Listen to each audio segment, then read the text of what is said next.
Hello, hello, hello, and welcome to Facebook Live. We're here to help you improve your English. My name's Craig. I'm from the website mansioningles.com and also the podcast inglespodcast.com. And with me is Lynne. Hello, Lynne. Hi, Craig. Hi, everybody.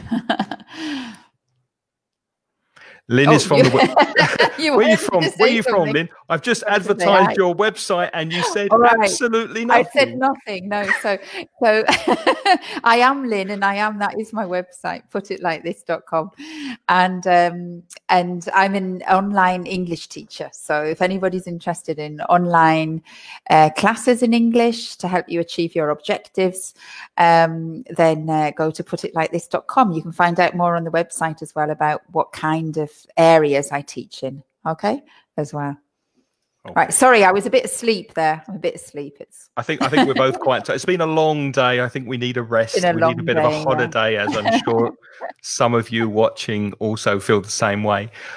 Today we're speaking about food and in particular shopping for food.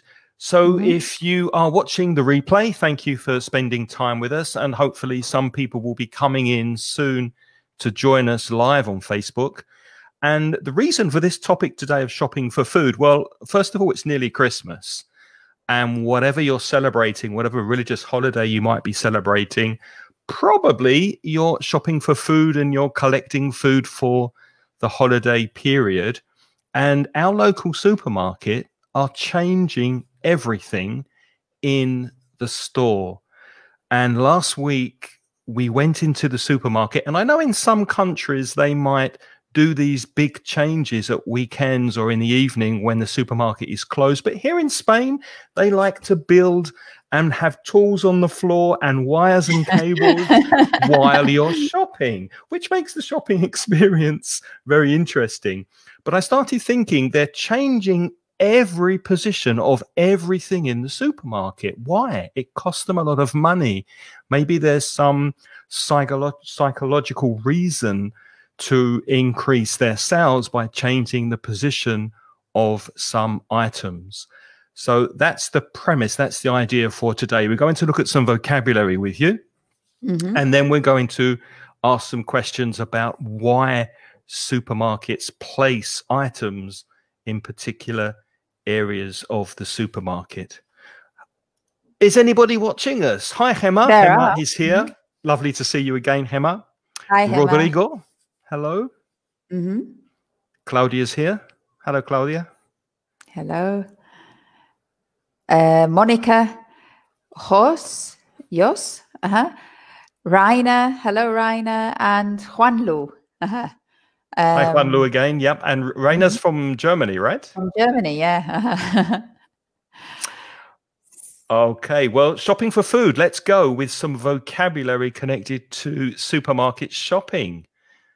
Supermarket chain. Chain is cadena in Spanish, but what does it mean? Chain in the sense of supermarket or other shops, Lynne? Well, this is my chain. I'll show you straight away. This is a chain that I have around my neck, my necklace. And it's when you have like lots of little links and it's all linked together. And they use that metaphor for a supermarket chain. So if you have a company that has several supermarkets, so not just one store, but several in different locations, then that's called a supermarket chain. Now, if you're in Spain, there's some very famous supermarkets chains, I think, like Mercadona here in Valencia is very famous. I think that's all over Spain now. Then you have some European ones, which I think are also in South America too, like Carrefour or Alcampo. Alcampo is an international one. I think if you're in America, they have things like Walmart, for example, which is everywhere. So supermarket chain is a group of supermarkets. They all belong to the same company, and they usually always offer the same kind of things, the same kind of products, and often they have exactly the same layout of the store, because later we're going to talk about the layouts, and they have the same layouts. So supermarket. No, go on. So supermarkets tend to be quite big, fairly big shops. And hypermarkets, as Lynne said, Carrefour, are even bigger. But a corner shop tends to be much smaller, and a corner shop may be family owned. It's very unusual that it's a chain of corner shops owned by the same company. So a corner shop would be your neighborhood fruit shop, for example, your neighborhood grocery shop, or a convenience shop, which is our next item of vocabulary, where you can buy bits and pieces, little things, maybe some bread, some milk, something essential. So a corner shop is a very small local shop that's usually family owned. And I think corner shop, we use that very, very much in Britain. In the UK, we say corner shops. And I think in America, they tend to use convenience stores for that in American English. Would you agree? Yeah. Rafa's just said in Spanish we use the same cadena de supermercados. Yeah, it's the same. It translates exactly, cadena, chain. Christy's joining us from the Canary Islands. Hello, Christy. Hello, Monica. Diego is back. Hi there, Diego. And Azadine as well. So welcome to you if you're joining us on Facebook Live. A mini market is like a supermarket, but smaller, fewer things, and a hypermarket, as I said before, bigger than a supermarket. So examples of hypermarkets in Spain and other European countries, El Campo and Carrefour, which is a French-owned hypermarket chain. Okay, and then we have markets. And markets, I love markets. Markets are the traditional way that people maybe many years ago used to buy, where basically the farmers would come and they would put up a table and they might sell their fruit or their vegetable, which was directly from the fields. And then, of course, in the towns, they set up a place in the town where you could have a market. Often the market was maybe not every day, maybe it was 2 times a week or once a week, and the people would come to sell their produce. And usually markets were for food, so it was for fresh food like fruit and vegetables, sometimes cheeses, sometimes meat. But on markets you didn't normally buy how can I say, finished goods, manufactured goods. It was usually more fresh produce. But of course, now markets are all over the world. They sell a mixture of everything. And often they're a tourist attraction, I think, because we have a wonderful market here in Valencia. I think it's the biggest market in Europe, actually. I think I read that somewhere, the Central Market, and they've become tourist attractions because all the tourists go there and they see all the lovely things that you can buy, such a huge range of food in markets. Do you shop in markets, Craig? I used to work in a market in London. Really? My dad worked for a food company, a can food company. So they sold food in cans, and sometimes the cans would get damaged. They get knocked or a box would fall and they couldn't sell the cans in the supermarket, but the cans were fine. The food was okay inside. So he used to sell that on his own to make extra money on Sunday. Wow. And it became like a family thing for about 2 years. Every Sunday we'd wake up at 4 o'clock in the morning, drive in the dark to a market and sell this food in a market. So that was that was fun for a while. Did you shout as well? Because I know that in traditional English markets, come and get your peas. Exactly. Come and get your carrots. Half price on your carrots. Come on, love. Come and get your carrots. Yeah, we used to do that. That taken me back. So there you are. You were a real Barrow boy. That was the name of somebody who As Claudia said, you can buy organic food at markets. Yes, you can. That's become very popular. And Virginia says, I usually buy in the corner shops. We must help small businesses. There's no preposition, Virginia, with help. So it's just help small businesses. Yeah, it's important to help family-run businesses. Yeah, definitely. And actually, I think they've done quite well because in the pandemic, in the lockdowns that we've had, a lot of people have gone back to shopping locally, I think. So I know that the shops around where I live, I think they have done actually better since the COVID pandemic because people have gone back to buying locally. That's true. Another place where you can buy some food, in particular, cold meats, cheeses, maybe cold fish like smoked salmon or herring, that kind of thing, is a delicatessen, which is a German word, I think. It's often shortened to deli. And that's very popular, especially in the US. You go to a deli to buy your cheese, your meats, and the meats are usually cold, so they're called cold cuts, to cut meat. Cold cuts like ham or turkey or chicken breast, that kind of thing. Pickles, onions, and cucumbers in a delicatessen. Okay. And then there are specialist stores, of course. I suppose you put that there, Craig, referring to food, didn't you, really? Specialist stores?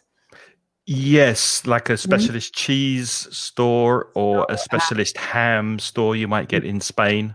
They're getting to be more popular now, I think, because I've seen a lot of them, and it's for the tourists. They attract a lot of tourists. So you have like, there was often a specialist store for wine, for example, a wine shop. They were the first ones, of maybe about 20, 30 years ago, where you would just go to this particular place to buy wine. And then now I think I've seen places that just specialize in cheese or just specialize in ham. And it's usually they cost a lot more money. Yeah. So you go there for the privilege of buying in a specialist store. But usually the variety is much greater of whatever you're looking for. So if you're looking for a big variety of different ham, then you go to a specialist store. Katia is saying that in Costa Rica they have a place called a pulperia, which is interesting, in a small town which is smaller than a mini market. But pulperia is octopus, Katia. Do they sell like octopuses in a pulperia? Wow. Let us know. I haven't heard that word before. It might be especially for Costa Rica. Some of you might know that bakers is where you buy bread.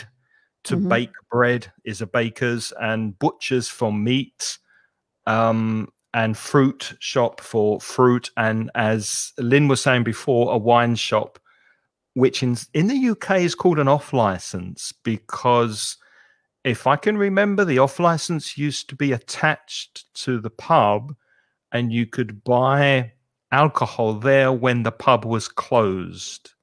Is that why it's called an off license? Because it's off the premises of the pub, and it's licensed for particular times of the day? I think there was a time where you could only buy alcohol from pubs because pubs had a license to sell alcohol. And an off license was a shop that was specialized in selling alcohol, but I mean, they also need a license to sell alcohol. Yeah, but I think it means that they were not obliged to sell it in the opening hours of the pubs, because the pubs in Britain have very specific opening hours, like at 10:30 it used to be, or 11 o'clock. I don't know what it is now, but you couldn't buy alcohol anymore in a pub after a certain time in Britain. But then that's been changing recently. But that's a very old-fashioned form of the word, isn't it? Off license, it's just stuck. Because there were licensing laws. Rafa's answered my question. A pulperia is like a corner shop. In Spain we say ultramarinos. I know that word, ultramarinos, but pulperia is new to me. And Angela is reminding us to use reusable bags, which we do. So the environment will thank us, especially because today I think the head of the United Nations is warning us against destroying the world. So that's a very timely suggestion. Let's move on to look at some more vocabulary. Yes, inside the supermarket. Let's move into the supermarket. And the cashier is the person who takes your money. So the worker who swipes your shopping with the barcode, código de barras, and then when the amount appears, you pay the cashier, and the cashier gives you your change. Where does that happen then? So the cashier is the person, and the place where that happens, where that money gets transacted, when you give the money and you get your change, happens at the checkout. Now, often in a supermarket that sells food, of course, that's a place where usually it has a little conveyor belt and you can put your food on, and then it comes to the cashier and then they scan it through the till and then you pack it at the other end. But we also have checkouts, for example, in department stores as well, or cash desks, it's sometimes called. The till, which is the next word, is actually the machine. Now, sometimes that the official word for that is a cash register, but the normal word in Britain is the till, and that's the machine where they code in the things. They usually, I mean, they do it less and less now, actually, because everything's automatic now with the scanning. But before, I used to work in a shop many, many years ago, and I had to remember the prices of everything, and I used to key them in one by one. You used to work in the supermarket? Yeah, I used to work in a supermarket, and I loved working on the checkout. I worked on all counters, but what did you enjoy about it? The contact with the public? Yeah, yeah, because you met really nice people. And the other thing is, I love cheese, and I used to work on the cheese counter, cutting the cheeses, and that was lovely. So between working on the cheese counter and working on the checkout, I really enjoyed myself. Okay, next one. Yes, self-service, because these days they're trying to save money by not having so many employees. So now you can scan your own food at the self-service scanner. So where the cashier would normally swipe your cheese, you can swipe your cheese, and then you pay by credit card. And when you pay by credit card, you often do the same movement, which is to swipe your card. Mm-hmm. Okay, and then when they have calculated how much money you owe them, then they usually give you the total, the final total. And you have to, in order for the transaction to go through, you have your card, you've swiped it, and then you have to key in, which means press the keys, key in your PIN code. Mm-hmm. And then the bank authorizes the payment if you don't pay in cash, of course, if you pay by card. Okay. And after you've paid, you get a small piece of paper, or sometimes in our case, a very long piece of paper with all the items you have bought, and that's called the receipt. Be careful, because it's a false friend in Spanish, or at least in Peninsular Spanish. I don't know if you say this in Central and South America. Ticket.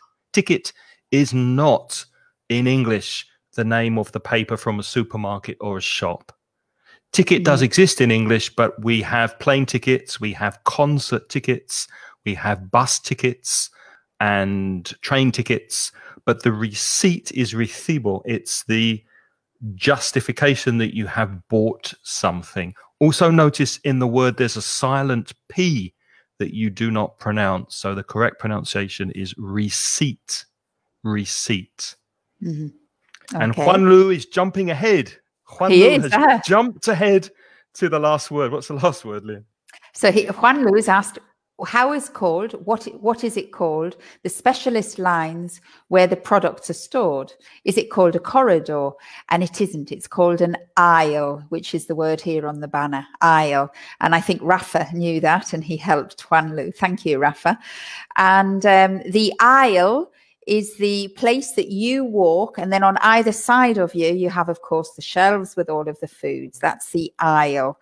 And we also have an aisle. If you watched our program before about air travel, the aisle is also in the middle of a plane between the seats. So you have a row of seats on one side, a row of seats on the other, and that space, that passageway in the middle is called the aisle. Okay.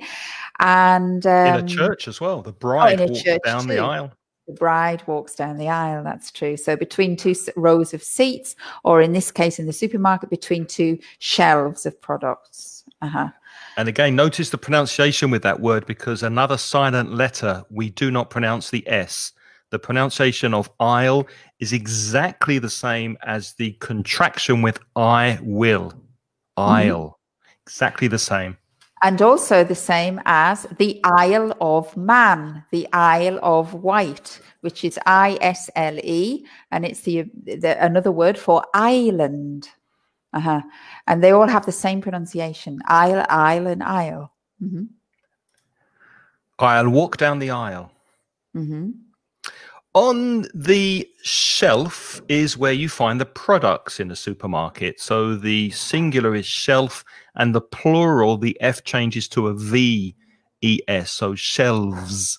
So in a supermarket, you have a shelf and many different shelves. And then we have this word positioning. Now, it's not the concrete things of supermarkets. This is all to do with the business behind supermarkets, because there's a new concept now. Well, it's not that new, called positioning, which is what Craig was talking about at the beginning of the this lesson.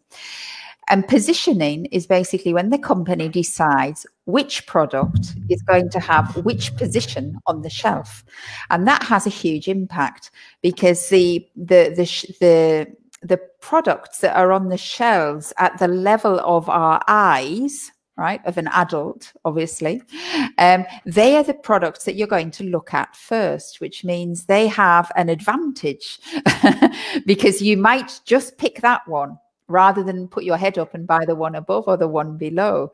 So what a lot of food manufacturers do to supermarkets is that they pay the supermarkets for a particular position on a shelf where they want their products positioned, in which order and where.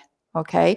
And that's something that we as consumers are not really aware of, but in business, it's a very, very important issue. And there are people, I used to work in a consumer goods company, so I know this, but there are people whose jobs they are position managers.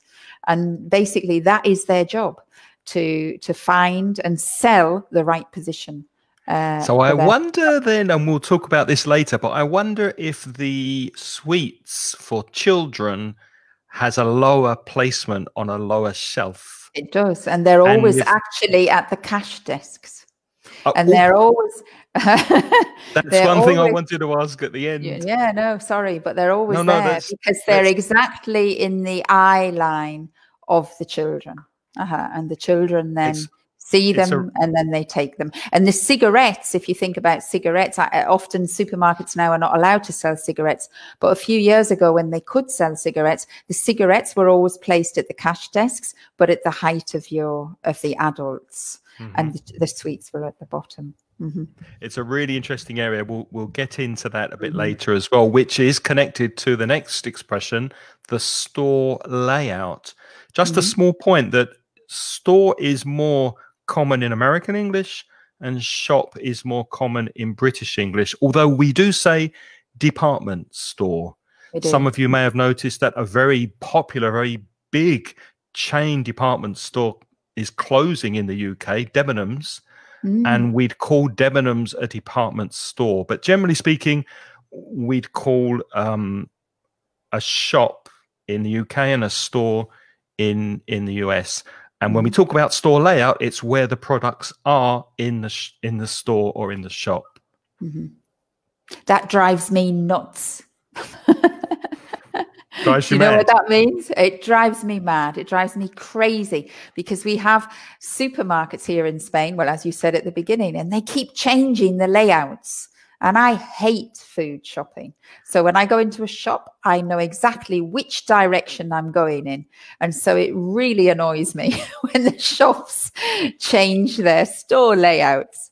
Because do you make a shopping list? Always. And does your shopping, do you make your shopping list depending on the position of the products you're going to buy in the supermarket, so that you're not going backwards and forwards all the time? I kind of know it, I have a big family, so I go shopping a lot. So I think I kind of know it, but probably unconsciously, subconsciously, possibly when I make my list, I actually do it in order. I don't know. But I get very angry. I'm not a happy person when they change the store layout. You're not a happy shopper. No, I'm not a happy shopper. So please, if anybody is a manager of a supermarket, don't change the layout. Oh, it's driving me crazy. Anyway, in the supermarket, we have different brands, and the brand is the marca of different products in the supermarket. And there are some supermarkets like Mercadona, which is quite famous here in Spain. They have their own brand, which is called Hacendado. So you can go to a Mercadona supermarket and you can buy the supermarket's own brand, which tends to be cheaper than other well-known brands that are available in the supermarket. Mm-hmm. Okay, and you want me to explain the difference between white label brand? Yeah, well, your own brand or your white label, sometimes they're used synonymously, but officially, a white label brand is when a well-known manufacturer of food, maybe not well-known, but a manufacturer of food produces the same food for different supermarkets, but they each put their own label on it, right? So it could be the same producer. The same product is actually, you can buy it in one supermarket under one name, in another supermarket under another name, and it might even be sold as a real brand, which is sold in all sorts of supermarkets, okay? And that's called white label brands, okay? And then, of course, some brands are well known. Everybody knows them. For example, Nescafe, I would say, is a well-known brand. I think that exists. Coca-Cola, it exists all over the world. And then you have little-known brands. So those are brands that are not so well-known. Okay, and it's a bit of a mouthful, that, isn't it, to say well-known, little-known brand. Little-known brand. That's what we say. Jordi said that Carrefour and Alcampo have own brands too. Yes, yeah. Yes, they do. Mm-hmm. And one thing that really annoys me very much about Mercadona here is that the Hacendado brand is most of the products available in Mercadona. Usually you can't buy another brand. You have to buy the Hacendado brand. Mm-hmm. So it's very limited and restrictive in Mercadona, and it's cheap. But mm-hmm. one reason I don't like shopping there is that there isn't much choice. You have mm-hmm. to buy their own brand in many cases. Mm-hmm. That's right. Okay. Are we moving on to a household brand? Sorry. Oh, sorry. Go back.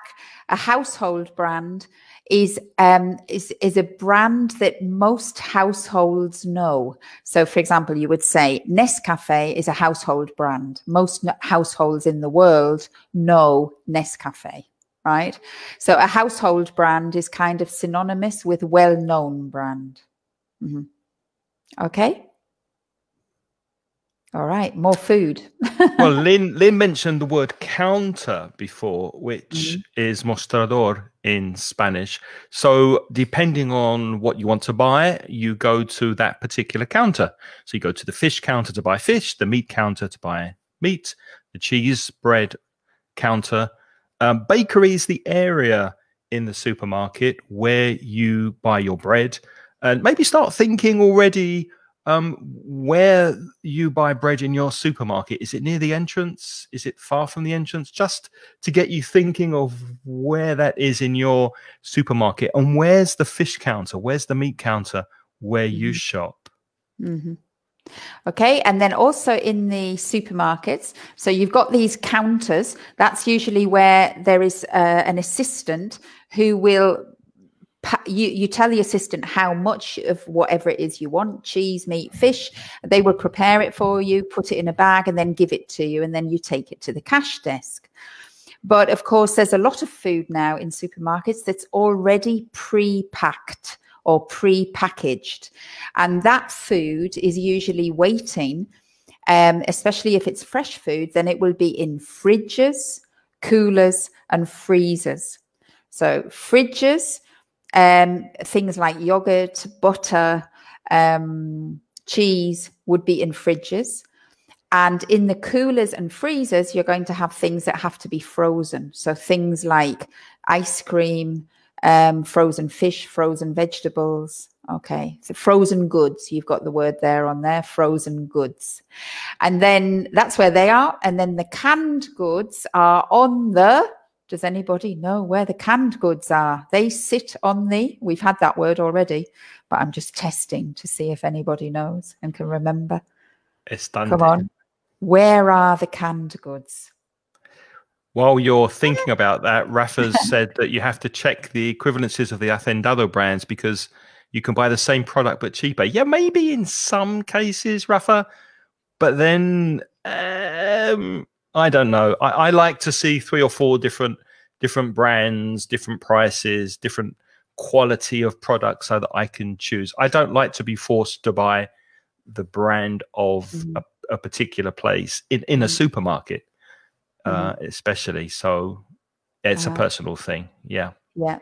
And also Andrea said, I wonder if an own brand could be referred about products from origin. I think what you mean is, could we use the word own brand if the product is originally from a place?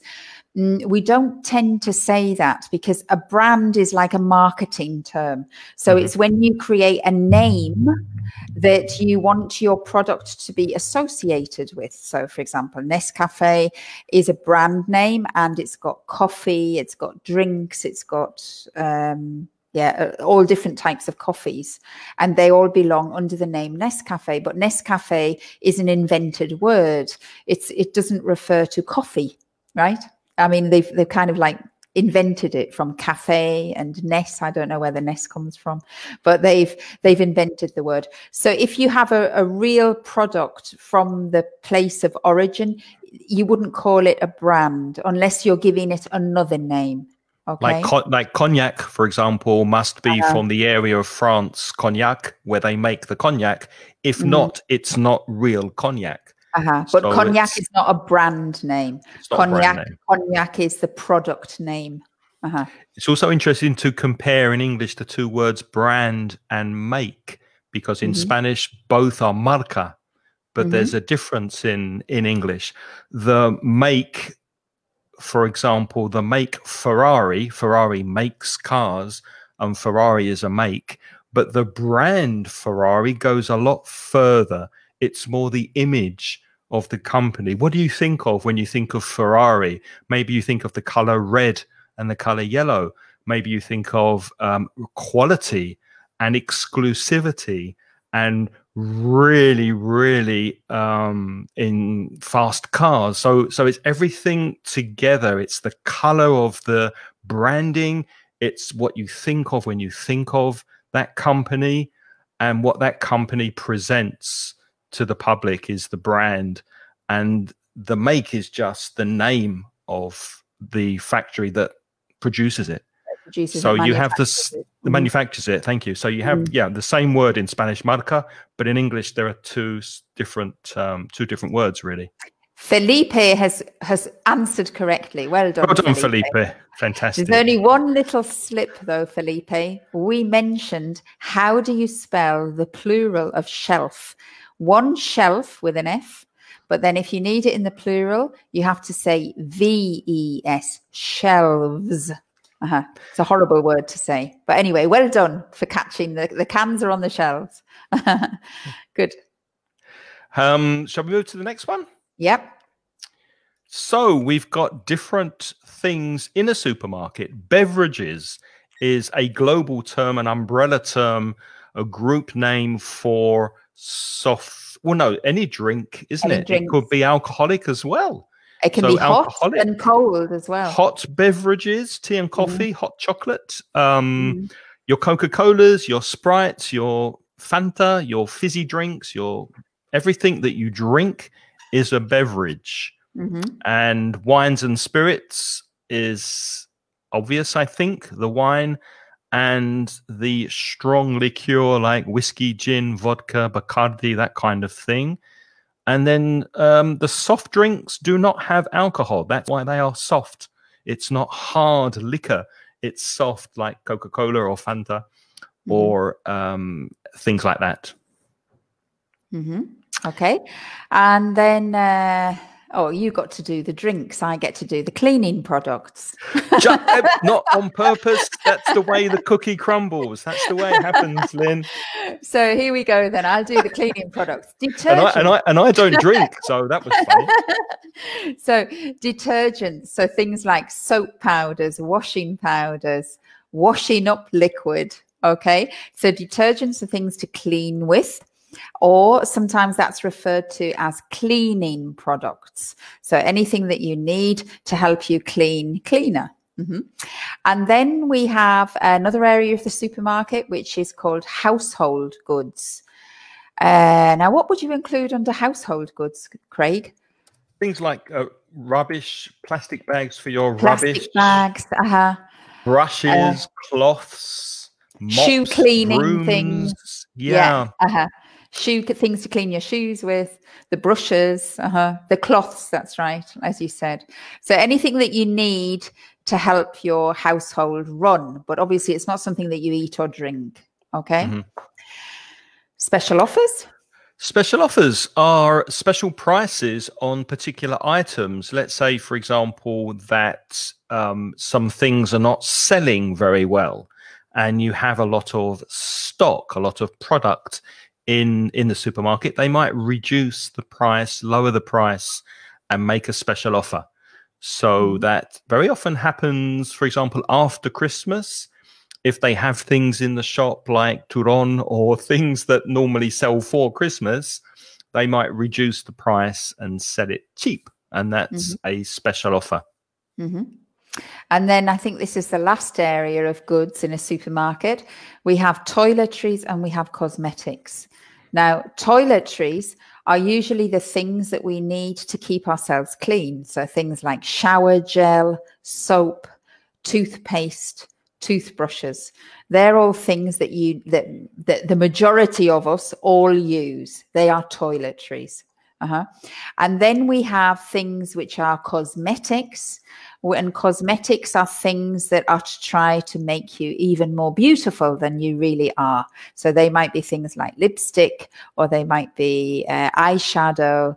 But I think that's it, really, isn't it? Cosmetics, because I think shampoo and conditioner, you would classify that under toiletries, wouldn't you? Not really cosmetics.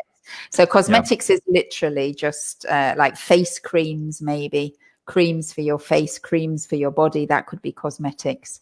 But otherwise, everything else is toiletries. But toiletries is also not an easy word to say. Toilet, which I think everybody can say, but then we say trees. So like trees in a forest. Toiletries. Okay, because that's it looks much more difficult than it is to say. I hope you're saying these words with us and repeating after us. Toiletries, aisle.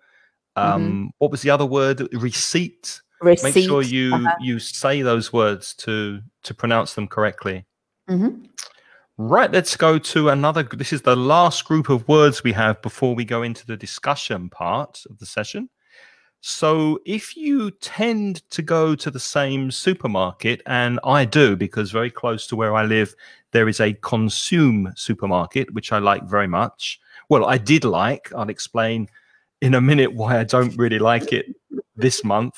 But if you go, you get a special card. And if you continue to buy there, if you are a loyal, faithful customer, then you get special offers and reduction on particular items. So you get a loyalty card because you are loyal, fiel. You're a loyal customer. And you get points. But I mean, I think these loyalty cards are very popular now because they happen in all kinds of stores, not just supermarkets as well. You said that you like shopping in Aldi and what was the other one? Lidl. Do they have a loyalty card system? Lidl do, and it's on your mobile phone. It's not a card, but you swipe your mobile phone as you go out, and then they give you special offers, and sometimes they give you discounts, and sometimes they give you money back as well. That's nice. Okay, so discounts, we've mentioned discounts a lot. That's when the price is reduced, so 10% off, 25% off, for example. Those are percentage discounts. But of course, there's many types of supermarket discounts. Sometimes they say 2 for 1 or 3 for 4. And that means that if you buy 2 shampoos instead of 1, you only pay for 1 and you get the other one free. If it's 3 for 4, you have to buy 4 shampoos, but you only pay for 3. Okay. And I think Carrefour loves doing that. So that's the main thing in Carrefour. They're always selling 3 for 4 and 2 for 1. And you come home and your cupboards are full of stuff. And then sometimes that's called buying in bulk. Bulk. It's a tricky word to say as well. Bulk. And bulk means in large quantities. So if you buy bulk packs of things, usually they're cheaper. So for example, toilet rolls, for example, the paper that you use, toilet paper. Sometimes usually it comes, I think, in packs of 6 or something. Yeah, 6 toilet rolls in a small pack. But then occasionally they sell bulk packs and you get, I don't know, 30 toilet rolls. You know, you need 2 people to carry it home, right? But it's very, very cheap. Okay, so they are bulk packs. Bulk packs. Bulk packs. Miriam's asking how to say denominación de origen goods. I'm not sure, Miriam, but Juan Ignacio, I think is, what is it? Is Juan right? Juan Ignacio's right as well. And sometimes it's translated as denomination of origin. It's translated exactly like the Spanish denomination of origin, but appellation of origin is another translation of it. And that's actually something very Spanish, I think. Because the denominación de origen in Spain, it's a whole sort of like organization, and it guarantees consistency of products. So when products are really from a protected area, because they are craft or whatever, then they can, when you produce that product, you're allowed to sell it with that license that you have, denominación de origen or denomination of origin. Now, we know that in Britain because, of course, we buy a lot of Spanish products, especially wine and things. So that's why we know is another one. Olive oil is another one. But it is a European concept. I'm sure that in South America too, because it's a very popular marketing concept now, because people do want to buy goods that are really, or produce that really comes from where it says it comes from. Yeah. Last Christmas, I was in the north of Italy in a place called Modena, and they have their protected domination of origin for their wine vinegar, which is wonderful. It's really, really good. But the real stuff comes from there, and you can buy imitation, but it's not the real thing, and they're very, very protective of their brand, obviously, of their name, of their product. Christine noticed an expression I used earlier. That's the way the cookie crumbles, with a U, Christine, not an A, crumbles. She said she used it some days ago. An English teacher told me it was an American English. Well, she's right, or he's right. That cookie is an American word for biscuit. However, the whole expression, that's the way the cookie crumbles, I don't know if you agree, Lynn, is we use that in the UK. Yeah, I've heard it in the UK. Quite commonly. So it's not a particularly American expression. No. And it means las cosas son así. That's the way things happen. That's the way it goes. That's I would normally say that's the way it goes. Yep. Or you can say that's life. That's life, kid. Anyway, to be in stock. Stock is the amount of product you have in the store, in the shop, or in the warehouse. Warehouse is almacén. So have you ever been to a shop to buy a pair of shoes or anything, and they say, oh, I'm sorry, es que no tenemos. We all have, agotado. But Craig, we all have, because with the COVID pandemic, I think in all countries, exactly, when we knew that there was going to be a lockdown, there was panic buying in the shops. And in many shops, especially in Britain, but also in Spain and in Germany and many places, then suddenly the toilet rolls were out of stock. Had never happened before, but but it was interesting you bring before on the COVID, and then everybody buys toilet rolls. when you were speaking about bulk buying, your example was toilet rolls. Exactly. So that's thing you will always need. Very important. That's what happened. That's what happened in March and April. Many items like toilet rolls were out of stock. Agotado. If something's out of stock, they don't have it. If it's in stock, they have it. Okay. And then we have two last ones, the sell-by date and the best before date. And these are two dates that are often printed on the packaging of food or drink, right? And it's a date. Now, the sell-by date means that the supermarket is not allowed to sell the product after that date, because it is assumed that the product is no longer fresh or it could be dangerous, right? So they usually cannot sell the produce after the sell-by date, right? And then we have another date, which is in English is called the best before date. And that doesn't mean exactly the same as the sell-by date, because the best before date means you should consume this product before this date. But if you consume it a little bit afterwards, it doesn't mean it's going to kill you, right? But you can consume it later, but it won't be as nice.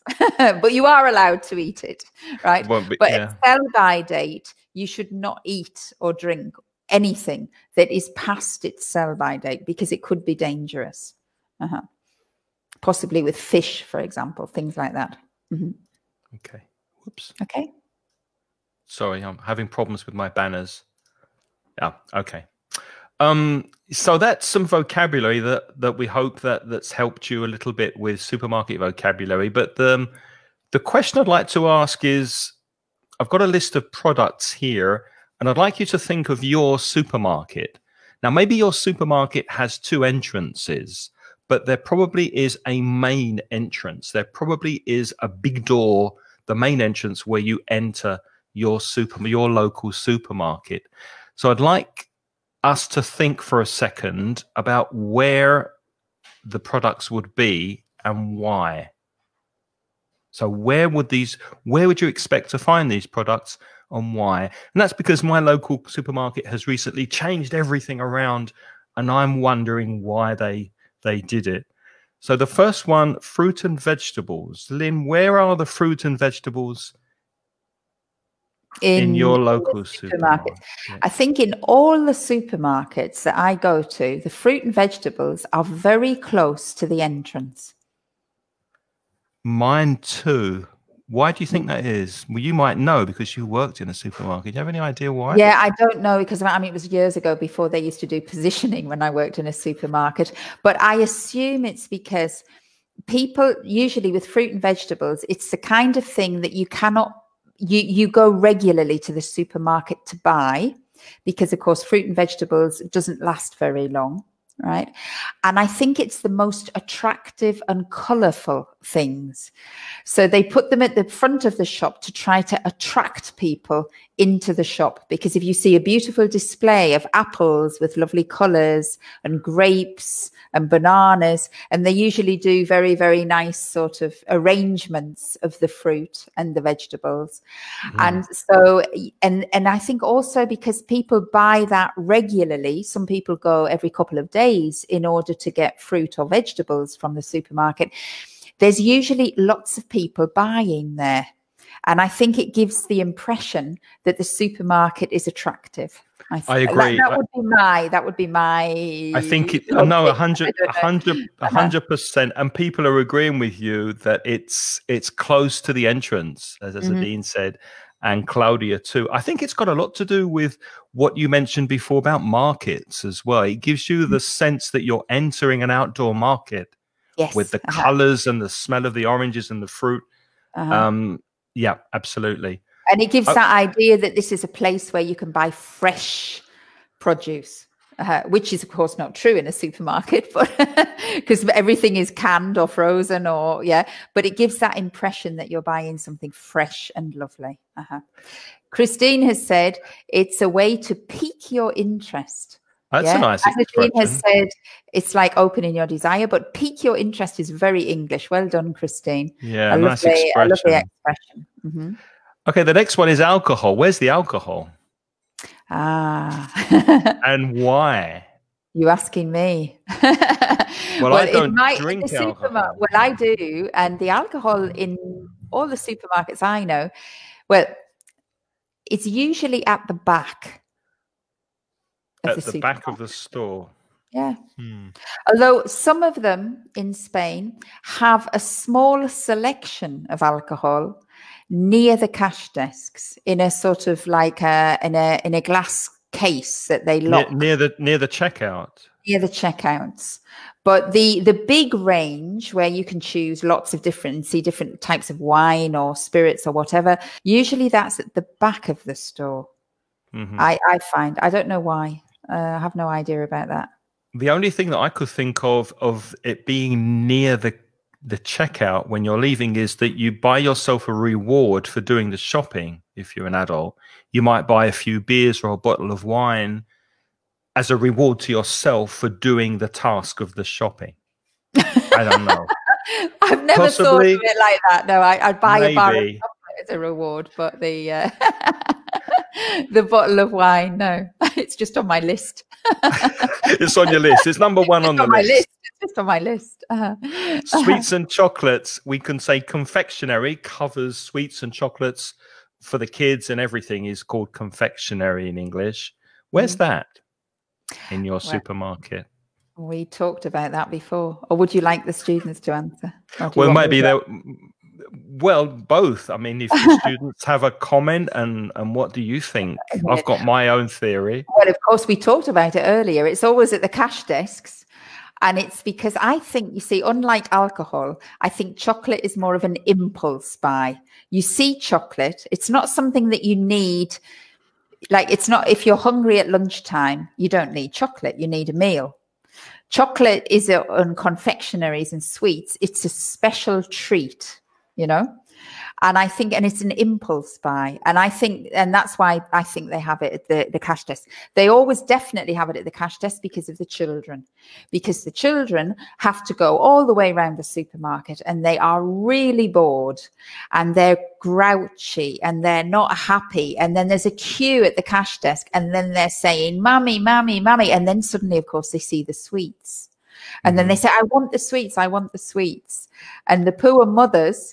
And I know this because it's happened to me. Yeah.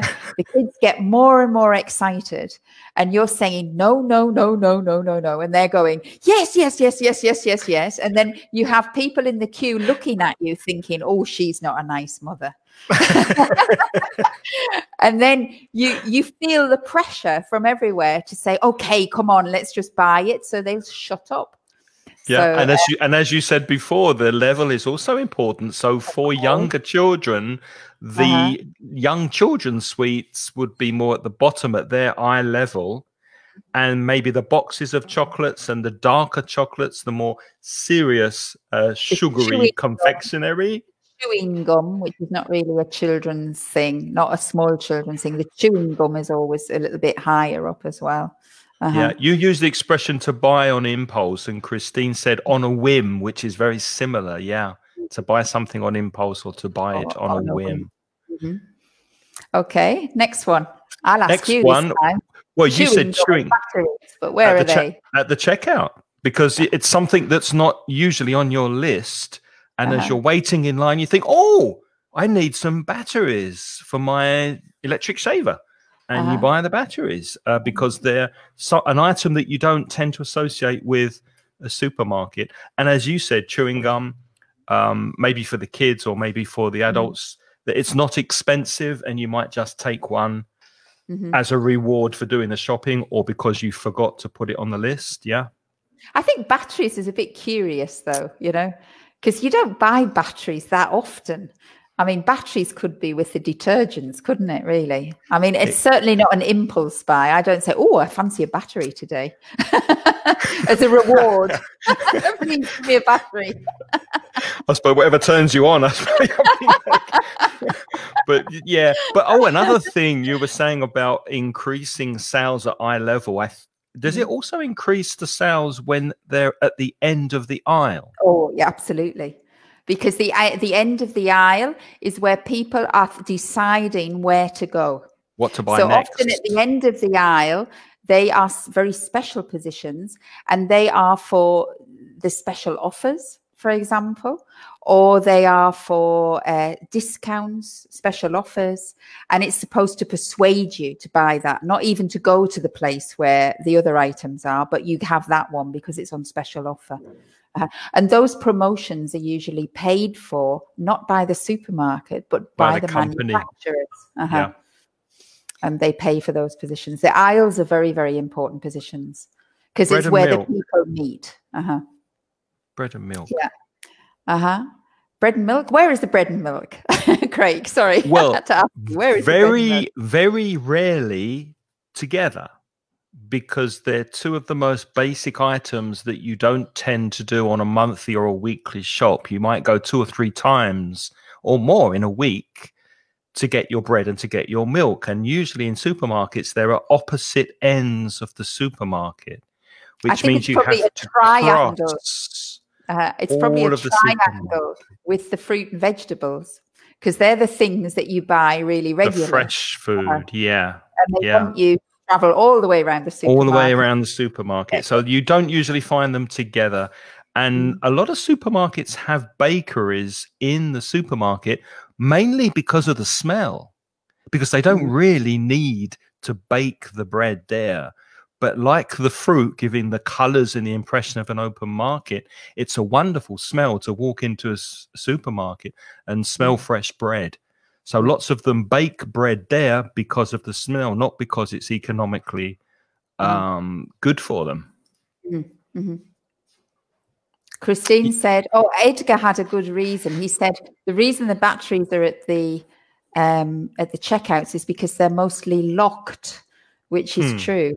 That's true, because they're quite expensive, so they tend to lock them. Yeah. And Christine says they've been replaced by face masks. Absolutely. That's quite sad, isn't it?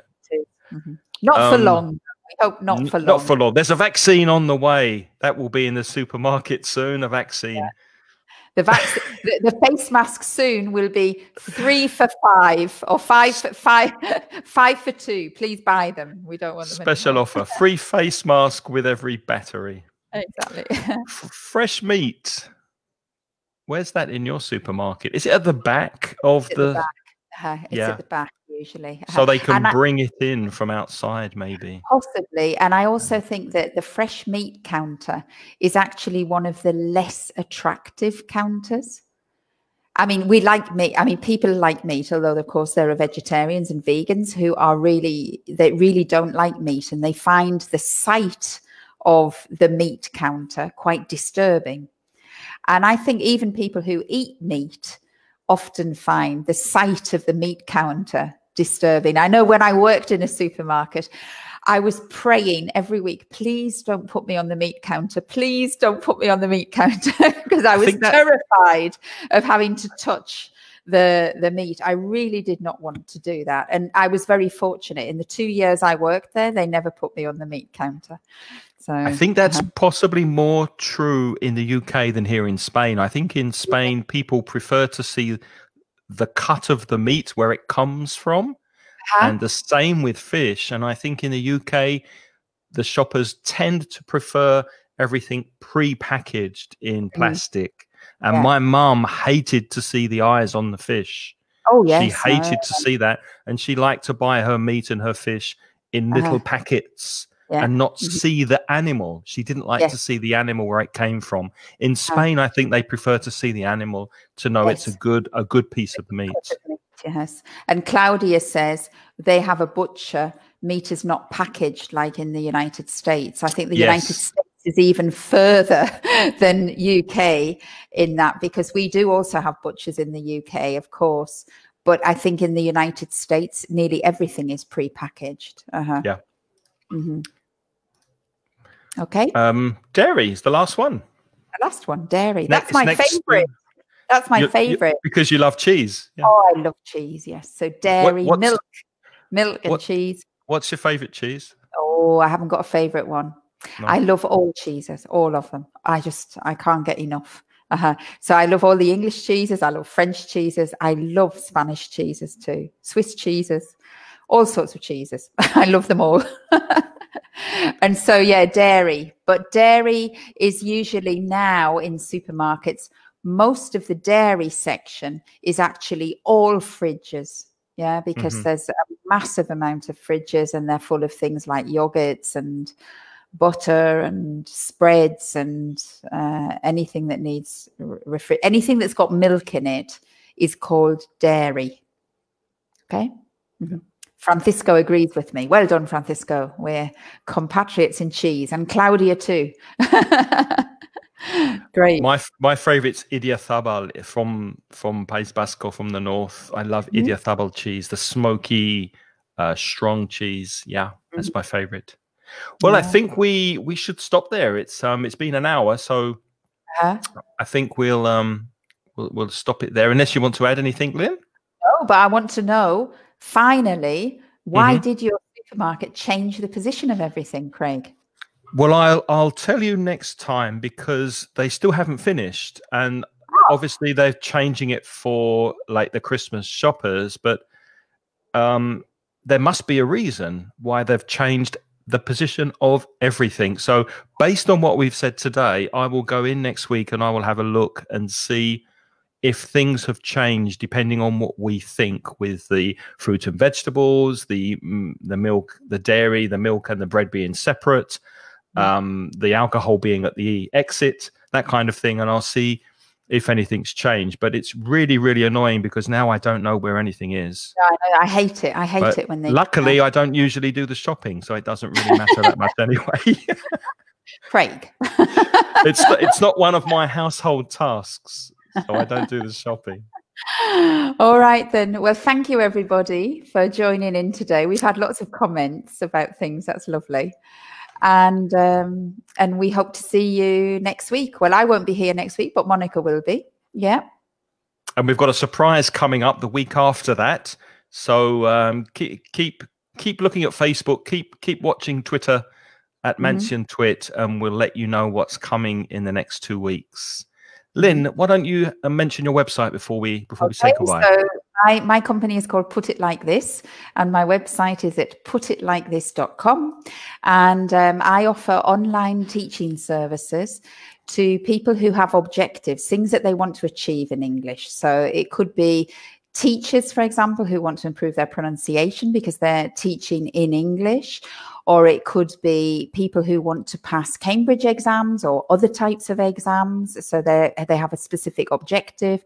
I also teach business English to business people who have who need to make presentations or they need to make meetings. So basically, the crux of it is, if you have an objective, then you explain the objective, and then I help you put it like the way you want to. So I help you achieve your goal in English. Thank you. And I'm from mansioningles.com, where we have material to help you improve your English. We've got lots of free material and some paid courses also. And if you don't know about the podcast, it's every week at inglespodcast.com and everywhere you like to listen to your podcasts. Before we go, just one or two comments that are coming in. Just want to say hello to Eva, who hates cheese, but she lives near. Oh, you're so lucky. Oh, how can you not like cheese? Oh, Eva, I don't know. And Josh said, can I make a video? I would love to be able to have the free time to make a video on Christmas shopping. Josh, videos are lovely, but they take so much time to plan, to film, to edit, and to publish, that it is only a question of time. And hopefully next year I'll be able to do more video content. I do have plans, but it's just I cannot at the moment because I just don't have enough time. thanks for watching, everyone. It's been a lot of fun. And Lynne will be back in 2 weeks, and I'll be back again next Wednesday with Monica. In the meantime, stay safe. And next time you go to your supermarket, have a look and see if you agree with what we've said today about where things are and why. So, and please try to remember all the vocabulary when you're in the aisle and you're getting your receipt. What was that word again? And you're reaching up for the chocolate on the top shelf. That's right. Take care, everyone. Stay safe. Bye-bye. Bye-bye. Bye-bye. Bye-bye.